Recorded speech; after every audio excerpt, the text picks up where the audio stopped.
امام اپنے گھر آیا، یک موقع سے بلال لین نے ایک سپاہی کو بھیجا کہ گھر چلا جاؤ، دیکھ گیا کہ نکی ابھی تک زندہ ہے یا چلا گیا ہے۔ اب میں اشارہ دے کے گزر جاؤں گا، جب بندہ گھر کے باہر آتا ہے پہلے دروازے پہ دستک دیتا ہے، اللہ اس ملعون پہ لعنت کرے، یہ دیوار پھلان کے امام کے گھر میں آیا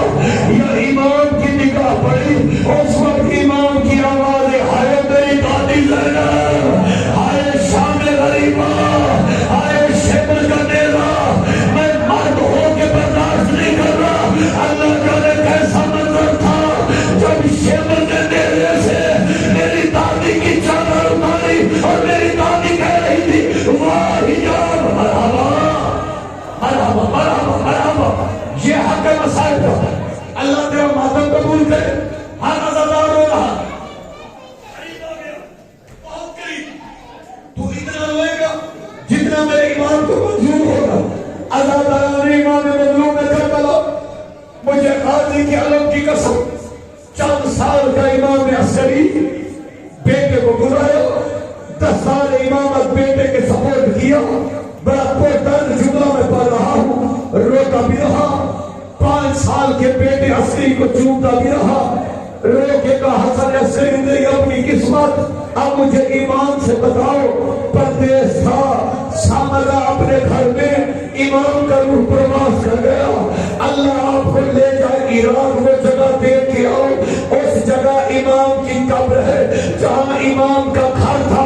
وجہ کیا تھی کہ امام علی نبی کی گھر میں قبر کیوں ہے؟ قبر ہمیشہ قبرستان میں ہوتی ہے، وجہ یہ ہے کہ جنازہ اٹھانے کے لیے 4 بندوں کی ضرورت ہوتی ہے، کوئی جنازہ اٹھانے والا نہیں تھا، کم سن بیٹے نے باپ کو دفن کیا۔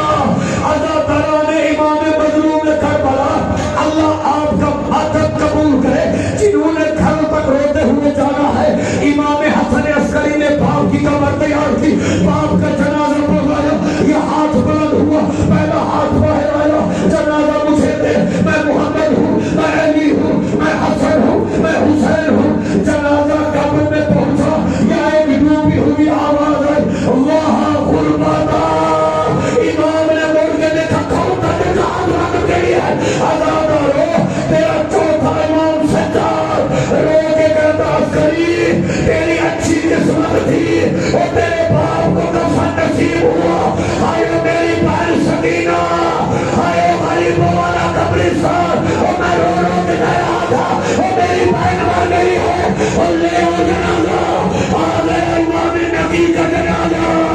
آ گیا سامرا کے قیدی کا جنازہ۔